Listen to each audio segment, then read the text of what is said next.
This bonus episode is sponsored by Squarespace. You know about Squarespace and its free trial, so just remember to use offer code MODERNLOVE to get 10% off your first purchase. Enjoy the show.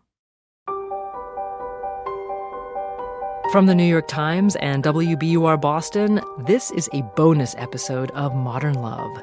I'm your host, Meghna Chakrabarti.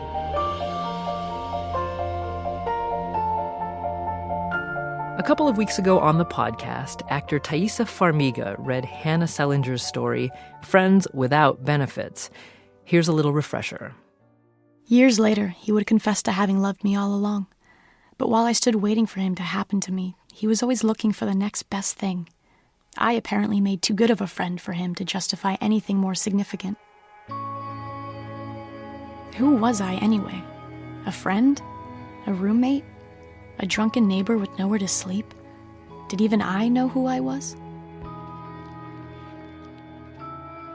This story, with all that waiting, I know what it's like. And all those questions. Why am I doing this? What does it say about me that I'm imposing such a bittersweet suffering on myself? And will I ever be able to move forward? Well, I'm not the only one who's wrestled with those demons. We asked you for your stories about waiting for love, and you answered from all over the world. Let's start with Courtney from Baltimore. I have spent 4 years waiting in the room next to my housemate for him to realize that he loves me, or me to realize that he doesn't. Every weekend we go out together, sleep with someone else, and call each other in the morning to get breakfast. I'm moving away in a week and a half, and even that isn't enough for me to forget caution and tell him that I love him. He's my best friend. He's had ample chance to say something if there was something to say. But then again, so have I. So Courtney's about to move. Many of you told us that moving was the big event that made you take that leap of faith, for better or for worse. Let's listen to Lucas from Gold Coast, Australia. There was a girl I really clicked with. We were really good friends, but we never really defined our friendship. We just had really good times, and I'd made separate plans to go live overseas for a couple of years. I thought about just giving up my whole time overseas, moving back to Australia to be closer to her, and just kind of work out where we're at. I didn't hear from her for a while. I kind of moved on from my life, and eventually I actually found the woman who is now my wife while living overseas. And the girl from back home, she emailed me and said, "I'm thinking of you." And I wrote back and I said, "Listen, I'm in this new relationship." And I never heard from her again. And I always wonder whether what to me was an undefined relationship, to her was something more. I hear something in Lucas's voice there. All the unknown possibilities crowding into the spaces between his words. That's the overwhelming power of the human imagination. We can imagine so many possible outcomes if we act. That, in and of itself, can be paralyzing. And even when we do take that leap of faith, we're still looking back over our shoulders, wondering about all the things that might have been. But the truth is, whether we wait or whether we leap into love, out of all the infinite possibilities, our lives follow only one path, even if it leads somewhere we never imagined, such as Uppsala, Sweden. Erin sent us her story. I waited for love for a few years. I met someone when I was studying abroad. Between me here and then I moved back to the States and he followed me. And then when we split up, it was kind of, where are we? Will we ever see each other? And so I waited for 2 years and then I moved to Sweden last year for him, but he had moved on. I don't regret the move, ever. I fell in love with him, and though that didn't work, I fell in love with this place. And today, I still live in Sweden. I teach elementary school. Overwhelmingly, I really like my life here, and I'm thankful that he and the relationship that we did have prompted me to take this leap and to live here and move my life in a direction that I never saw or could have never fathomed before. I I love that Aaron found a different, maybe even deeper kind of love. It's a beautiful reminder that sometimes things do work out, even after a long wait. So take heart, because here's what happened to Sarah Sheridan in Brooklyn. As a sophomore in college, I met a handsome, smart, funny man who unfortunately was dating the girl that lived in the apartment downstairs. I spent the next 3 years pining after him, eventually graduated from college, moved to New York City. 1 year on his birthday, I decided to wish him happy birthday on Facebook. That led to a first date. And next month we will celebrate 1 year of marriage. It was so incredibly worth the wait. Sarah took a chance and it worked. Sometimes it takes a little longer to realize you've already found the one. Here's Max and Emily from Oklahoma. Emily and I dated for about 3 years in high school before college. There was always kind of this sense of, you're not going to marry your high school sweetheart. That doesn't really happen. So I think because of that, we ended up breaking up. I noticed as I started dating other people in college, they wouldn't have certain characteristics that I really liked in Emily. When I got to college, I started dating people, but I was always kind of like waiting for the relationship to be more like my relationship with Max, because it was just more thoughtful and cool and fun. So I was dating these other guys. Flash ahead to my last semester of school. I'm walking down the street. I see this car pull up next to me, and it's Emily, who I've not really spoken to at all for like the last 4 years. I rolled down the window and I was like, "Hey, Max, you want to come to this date party?" And he was like, "Oh, sure." He looked so crazy and he thought it was a sick joke.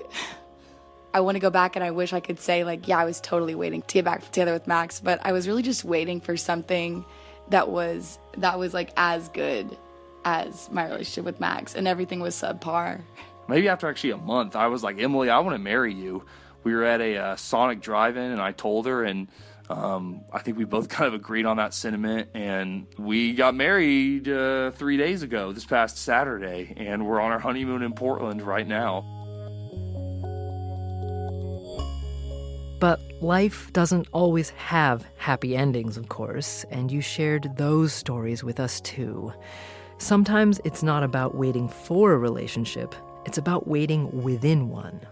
My name is Amy, and I live in Chicago, Illinois. I've been in a relationship for about 10 years. When we first got together, I had just left my marriage, and he was ending a relationship, so I was waiting for his relationship to become finalized. And then we were waiting for our kids to get a little bit older, and we were waiting to start blending our families, and then we were waiting till the right moment for us to live together. And now that we are living together, I still realize that I'm waiting, and that I've probably even spent the last year waiting to even find the strength just to admit that the relationship's never going to be the relationship that I want it to be. I really want to love in a big way today. And I really truly think that that story that the writer shared with so much vulnerability and everything was really helpful for me. So I'm waiting for the confidence to walk away. Thank you, Amy, for sharing that. Now, here's what I think. Sometimes we wait because we must grow, and we must grow before we have the confidence to act. And I say that because that's what happened to me.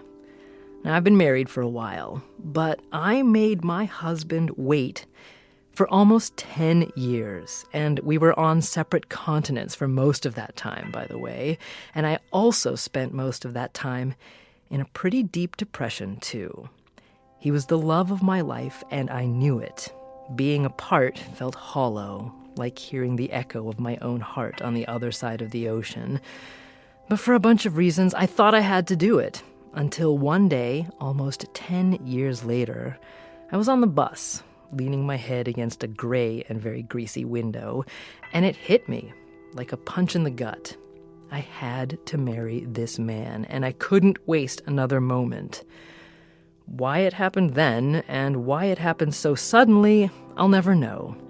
But fortunately, my sweet husband is blessed with a patient and serene soul, and he had waited for me. Now, he says it was worth the wait. But even now, these many years later, I still beat myself up sometimes and wish I hadn't wasted all that time. And he turns and tells me, be gentle and be patient with yourself. So if I've got any advice for those of you who are waiting to take that leap of faith in love, it's this. The word courage springs from the Latin word cor. It means heart. One day, at the right time, you will be brave enough to take that leap of faith. Your heart will know when. And with that, I want to share one more story from a Modern Love listener. It's from Rob Sims of Minneapolis. I met her in English class. She sat a few rows ahead of me and a few rows to the right. It wasn't close enough to talk, but I could smile at her, and she would smile back. We got to know each other, and we started hanging out all the time. We would go all around Lake Champlain, hanging backward over the boardwalk and watching the stars upside down. We talked about everything, mainly about the future because I was about to leave and we both felt like our lives were really beginning. We never dated. We never talked about dating. Maybe because I was about to leave. I went off to college and we stopped talking. I did 1 year of college and quickly realized how expensive that can be, and so I left for the Navy. And about my 3rd year into the Navy, I was deployed. We circled Africa, and while I was floating around, you have a lot of time to think, and your mind tends to drift, and my mind would go back to old flames. And she stuck. And it was irritating at first because what can you do when you're thousands and thousands of miles away and you won't be back for months and you haven't spoken in almost 5 years? When I got back from the Navy, I went to see my family, but then quickly went to go see her.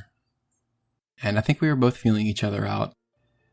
But I don't think it took very long for us to see the potential in each other again. From there, I started making drives and excuses to see her. She was in Vermont and I was in Virginia. Counting stops, it was a 17-hour drive. Within months, we were dating. Months after that, we were engaged. And then months after that, we were married. It's been almost 6 years now, and she is more than I hoped she would be. Thank you, Rob, and thank you to all of you who shared your stories with us. You can see them all on the Worldwide Modern Love map at wbur.org/modernlove. You can also subscribe to the podcast on iTunes or your favorite podcast app so you don't miss next week's episode with Saturday Night Live's Cecily Strong. She reads a story about one woman's friendship with her doorman. I wasn't his daughter, sister, or ex. I wasn't his employee or boss. Our social circles didn't overlap. 6 days a week, he stood downstairs, detached but also caring enough to be the perfect friend, neither worried nor pitying. Modern Love is a production of the New York Times and WBUR, Boston's NPR station. We're produced, directed, and edited by Jessica Alpert, John Perotti, and Amory Sievertson. And we had help on this episode from Virginia Marshall. Daniel Jones is the editor of Modern Love for the New York Times. I'm Meghna Chakrabarty. See you next time.